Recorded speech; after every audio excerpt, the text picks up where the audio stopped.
রাত পেরিয়ে প্রতিবাদের ভোর। সুপ্রিম কোর্ট নির্দেশ দিয়েছিল মঙ্গলবার বিকেল 5টার মধ্যে কাজে ফিরতে হবে আন্দোলনকারী চিকিৎসকদের। চিকিৎসকেরা কর্মবিরতিতে এখনো অনড়। তাদের 5 দফা দাবি না মিটলে কাজে যোগ দেবেন না বলে জানিয়েছেন তারা।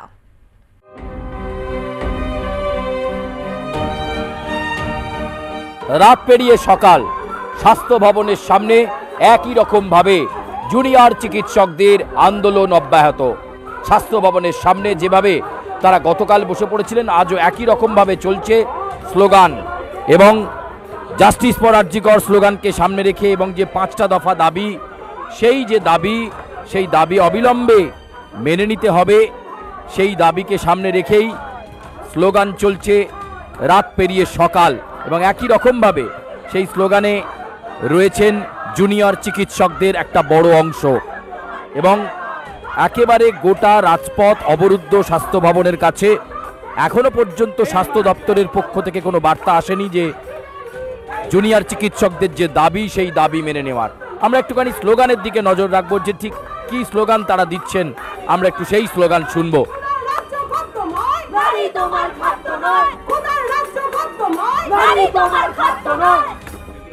একেবারেই বোঝা যাচ্ছে একটার পর একটা স্লোগান চলছে এবং সেই স্লোগানের সাথে সাথে তারা তাদের আন্দোলনে অনড় রয়েছেন। আমাদের আন্দোলন চলছে এবং চলবে যতক্ষণ আমাদের যা যা দাবি আছে সেগুলো মেনে নেওয়া হচ্ছে এবং সরকার যতক্ষণ অবধি সেটার প্রতিশ্রুতি এবং আমাদের দাবিগুলো না মানছে আমরা আন্দোলন চালিয়ে যাব।